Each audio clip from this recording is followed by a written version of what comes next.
এই প্রদীপ দেখতে পাচ্ছেন আপনি, নিজেও জ্বলে আর এই বাতিকেও জ্বালিয়ে রাখে, আর এই সংসারকে প্রদান করে প্রকাশ, অন্ধকারাচ্ছন্ন ব্যক্তিকে প্রদান করে আশার আলো। কিন্তু এটা কখনো ভাবে না যে সেই মাটি কেমন হবে যা দিয়ে এটা তৈরি করা হয়েছে, সেই কুমোর কেমন হবে যে একে আকার দিয়েছে। ভাবে না যে একে কিনেছে তার বাড়ি কেমন হবে, তা কতটা সুসজ্জিত।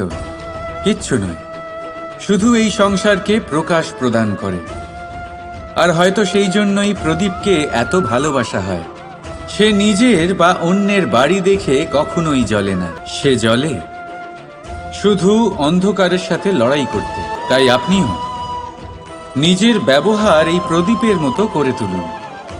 নিজের পরিচয় সরিয়ে নিঃস্বার্থভাবে কর্ম করে যান, আর নিজের জন্য এক নতুন, এক বিশাল, এক অদ্ভুত পরিচয় তৈরি করুন।